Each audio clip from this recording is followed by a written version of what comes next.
of assess where you guys are 10 days or whatever it is from the season opening? Well, I'm looking forward to playing somebody other than our own team. You know, that's one of the things that you you just start getting chippier. You're constantly, going against the same guys every day, and that's the beautiful thing about the NFL. You get at least preseason games. You really only have camp for 9 days, 10 days, and you're on to preseason 1. Where here, we were in whatever, we started August 1 or 2, and now it's the 24th, I think. So it's been like 22 days of practicing against the same guys.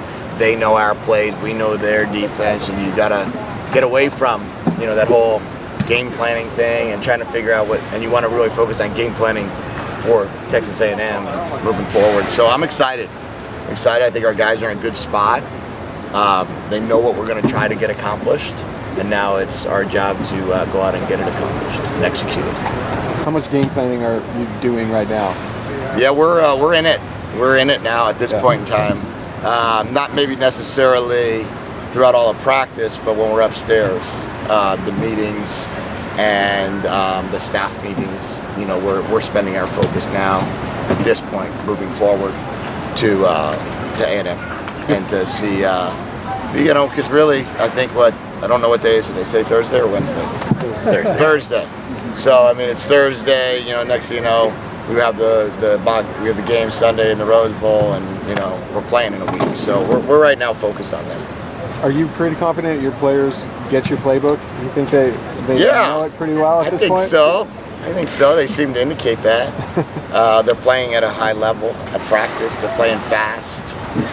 They're knowing what to do. Right? I know I keep a quote up in my office from Jerry Durkanian that says, the more they think on a basketball court, the slower their feet are. I think that works in football as well. The more we ask these guys to process and think, the slower they're going to react, and it's too much of an instinctive game. So we have to cut the playbook down to be able to execute what we need to come game days. How much value does that game film of last year's Texas A&M game have, if any? Well, it has value. It has value. But to me, it's one of 13 games Texas A&M played, more so than anything other than that.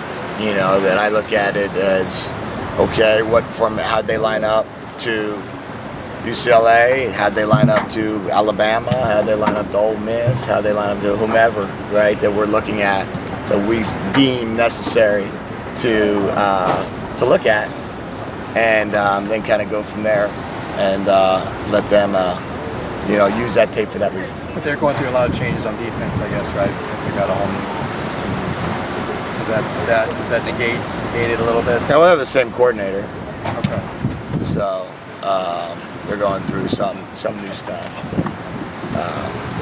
That's okay. I'm sure they have a lot of new stuff. It's the summertime. It's the off season. You have the ability, to kind of just figure out exactly what you're going to do, and then what you want to spring upon a opponent. Game 1 is always the game of surprises. So it's kind of like a bowl game. It's usually game 1, and then it's the bowl game, because you have all that time. You have the 15 practices for a bowl game, and then you have the 28 practices before opening day.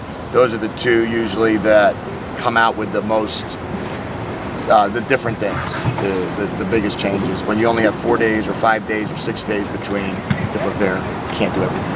Well, how would you describe the pace of the offense that you would like to have here? I would like us to be able to be multi-tempo team. I'd like us to be able to be balanced in both our speed and also what we call. What would you say how has he developed, let's say, what are some of the things in the last couple of weeks of fall camp and now? What have you seen advances he's made? His accuracy has improved. Statistically, his accuracy has improved. We chart every throw in practice, in team periods and in 7-on-7. So his accuracy, his completion percentage has gone up. I think that had to do with his familiarity with what we're trying to get done. Sometimes you try to take a snap. You need to be able to take a snapshot of what that play is supposed to look like.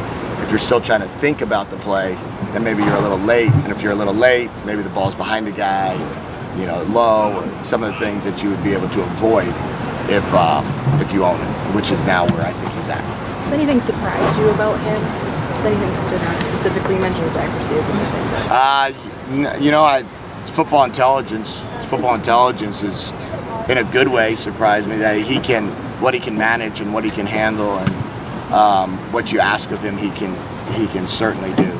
So, in a good surprise, it's how much he can, and then how quickly, you know, you can give him a play, and halfway through what you're giving to him, he knows the rest of it because of I think he works real hard at it.